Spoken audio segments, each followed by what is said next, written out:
Working as a visual storyteller both in stills and video for almost 2 decades, every day has been a new adventure. My name is João Carlos and I'm a Fuji X photographer. I recently partnered up with Portuguese Antique Motorcycle Club, and we had 5 awesome classic motorcycles and a gorgeous model who's also a member of the club, Marina, as our subjects. My setting was this amazing old industrial factory. This gave me the perfect opportunity to film with the new Fuji X-H1. In these situations, it's important that your camera is fast and responsive. That was definitely my first impression of the X-H1. I usually have a dedicated video and a separate stills camera. And for this session, I took some stunning stills at maximum quality with the GFX 50S. When shooting in lighting conditions that are always changing, this can be very challenging.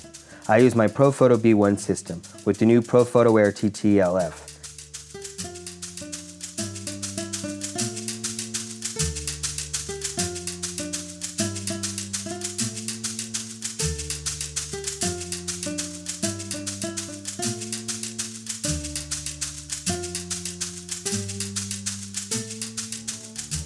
The X-H1 was used as a dedicated video camera, utilizing all of its features to create the most cinematic look possible.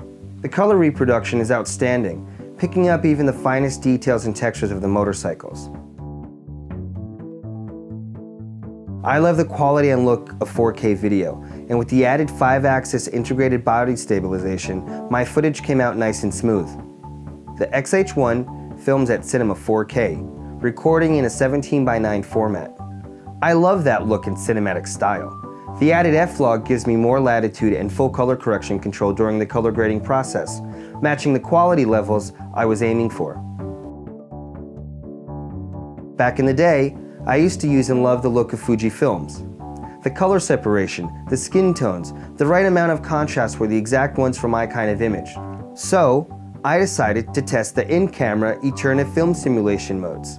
The cinematic and retro look were still there, making this a great option for the same-day edit kind of job. The post-processing needed was minimal.